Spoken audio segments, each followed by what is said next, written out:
Bonjour à tous et bienvenue sur Food is Love, j'espère que vous allez bien. Aujourd'hui on se retrouve pour préparer des merguez. Les merguez, on aime tout ça, surtout lorsqu'on sait ce qu'il y a à l'intérieur. De la viande fraîche, des boyaux naturels, des épices fortes et parfumées, grillées au barbecue, à la poêle ou au four. Quoi qu'on en fasse, on est certain de se régaler. Bien entendu, chacun a sa touche perso pour la confection des merguez. Moi j'ai la mienne, alors c'est parti pour la merguez party.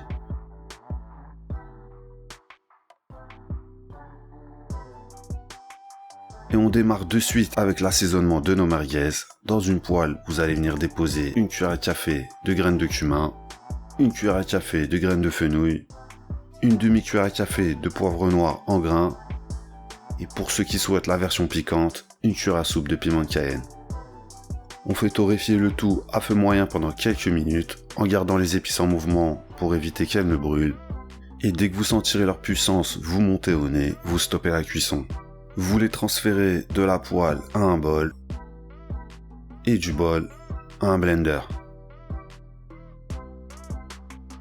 On fait mouliner jusqu'à réduire nos épices en poudre avant de les faire revenir dans le bol. Maintenant, on va compléter ce mélange déjà fort et parfumé avec une cuillère à soupe de paprika, un quart de cuillère à café de cannelle moulue, 2 grosses cuillères à soupe de harissa. La harissa ne va pas rendre nos merguez encore plus piquantes. En revanche, elle va fortement les parfumer puisqu'elle contient du carvi et de la coriandre. Mais il est tout de même possible qu'elle ajoute 1 ou 2 degrés à la jauge. Ensuite, spécialité nord-africaine oblige, on va presser 5 gousses d'ail.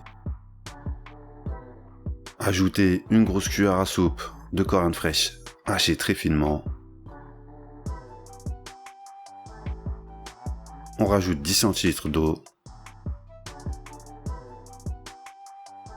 Et le jus d'un demi-citron vert. On mélange bien et la mixture est prête.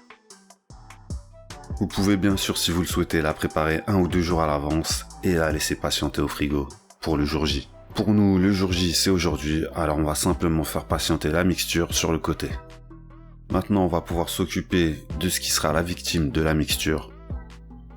Je parle bien sûr d'une épaule d'agneau que j'ai désossée pour en obtenir 1 kg de viande fraîche. Aucun dégraissage n'est prévu, on garde tout pour des merguez bien juteuses. On va simplement détailler tout ça en petits morceaux pour pouvoir les passer au hachoir, car bien entendu qui dit merguez dit d'abord viande hachée. Et pour hacher de la viande, vous aurez plusieurs méthodes, de la plus simple à la plus éprouvante. La plus simple étant le hachoir à viande dédié, hachoir à viande sur robot pâtissier ou hachoir à viande sur robot multifonction. Vous devrez également pouvoir vous débrouiller avec un hachoir à légumes et la méthode la plus éprouvante au couteau. Et là, bon courage car la viande doit être hachée très finement comme vous pouvez le constater. Et une fois la viande d'agneau hachée, ce n'est pas fini. Je complète toujours l'agneau avec un tiers de bœuf haché, c'est-à-dire que pour 1 kg d'agneau, je vais ajouter entre 500 et 600 g de bœuf. Et pourquoi? Parce que déjà, le bœuf haché est moins cher que l'épaule d'agneau. Ça va nous permettre de faire une plus grosse quantité de merguez et donc de rentabiliser notre programme et nos efforts. Et je pense que vous serez d'accord avec moi, on ne va pas sortir l'artillerie lourde pour faire 6 merguez. Mais au-delà de cet aspect, l'agneau et surtout son gras a un goût très prononcé qui peut être récurrent. Le gras du bœuf est moins fort, sa viande aussi. Bref, je trouve que mélanger les deux crée un bon équilibre en gardant tout de même l'agneau en masterpiece. Maintenant, on assaisonne nos 2 viandes hachées avec 2 cuillères à soupe de sel et avec la mixture.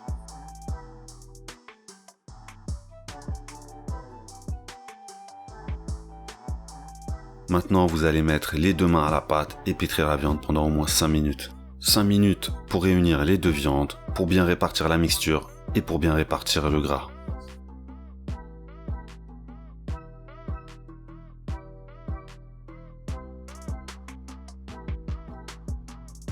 Et bien sûr, pour faire des merguez, il vous faudra forcément des boyaux, naturels bien sûr. Les boyaux vendus dans le commerce sont conservés dans du sel, il faudra donc les rincer en les trempant dans de l'eau froide plusieurs heures. Il faudra également faire couler de l'eau à l'intérieur de vos boyaux pour les débarrasser entièrement du sel. C'est très simple, vous faites couler un filet d'eau du robinet et vous faites passer l'eau à l'intérieur de vos boyaux. Mais surtout, ce qui est très important, il faudra absolument les tremper dans de l'eau chaude pendant au moins 10 minutes juste avant de les farcir. C'est l'eau chaude qui va les rendre élastiques et maniables pour les manipuler facilement et éviter de les déchirer. Maintenant, on va transformer le hachoir à viande en poussoir à saucisse en 2-3 mouvements. Je vous ai mis dans la description le lien des boyaux que j'ai utilisés dans cette vidéo. Pensez bien à lubrifier votre embout avec un peu d'huile pour éviter toute adhérence, surtout avec les embouts en plastique, avant de venir y enfiler le boyau. Ce sont des boyaux de calibre 20-22 mm, ce qui a un diamètre assez petit mais qui convient bien aux merguez, mais il faudra penser à prévoir l'embout qui correspond. Mais ça ne devrait pas poser de problème puisqu'en général les poussoirs à saucisses sont fournis avec plusieurs embouts de différentes tailles. Votre boyau doit glisser et s'enfiler sur l'embout sans difficulté. Assurez-vous seulement que vos boyaux étaient bien trempés dans de l'eau chaude juste avant de les enfiler et tout se passera bien. Une fois que vous arrivez au bout de l'enfilage, laissez environ 10 cm pour faire un nœud.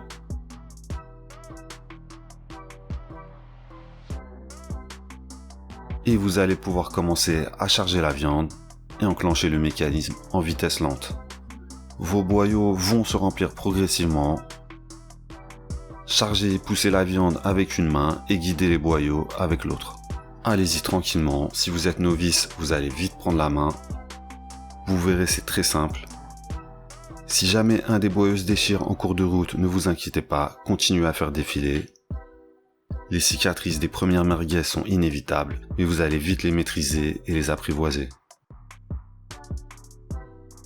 Tout ça peut paraître fastidieux et long, surtout quand on sait qu'on peut aller voir un boucher qui fera tout le boulot pour 8 ou 9 € le kilo. Mais savoir ce qu'on va manger, ça n'a pas de prix, et savoir qu'on est en capacité de tout faire soi-même, ça n'a pas de prix également.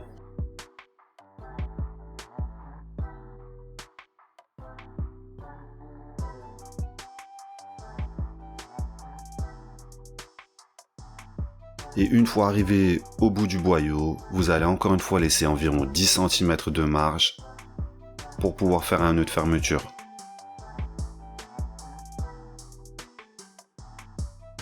Et contrairement au nœud d'entrée, le nœud de sortie risque de ne pas être pile poil à la fermeture de la viande. Donc à l'aide d'un papier absorbant ou d'un mouchoir, vous pouvez faire tourner plusieurs fois le boyau pour bien sceller la merguez. Par contre, on va le laisser sécher avant de le couper pour être sûr qu'il ne s'ouvre plus. En revanche, pour l'entrée, on va pouvoir couper tout de suite juste derrière le nœud. Maintenant, on va fractionner nos boyaux pour obtenir des merguez. Vous allez choisir la taille de vos merguez et vous allez venir pincer avec le bout des doigts vos boyaux très délicatement sans forcer pour éviter de les faire éclater. Et vous faites tourner la merguez environ 8 fois sur elle-même. Et ainsi de suite, vous enchaînez. Faites-le bien avec le bout de vos doigts, pas avec vos ongles, et surtout pressez sans forcer. Vous obtiendrez des belles grappes de merguez dignes d'un bon dessin animé. Maintenant, il nous reste une dernière étape avant de se régaler. Il va falloir laisser nos boyaux sécher au moins 4 heures. Pour ça, placez-les dans un récipient capable de les accueillir. Et envoyez-les au frigo. L'étape du séchage va permettre de raffermir et de solidifier nos boyaux. Ainsi, elles ne vont pas s'ouvrir au moment de les séparer et elles n'éclateront pas pendant la cuisson.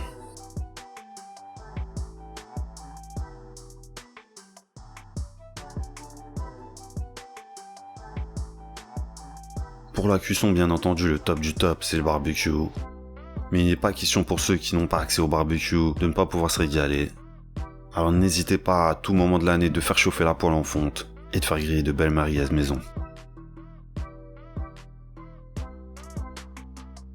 Pour une cuisson à cœur, comptez au moins 8 minutes sur la poêle à feu moyen. Et maintenant, il ne vous reste plus qu'à faire péter les baguettes et la harissa.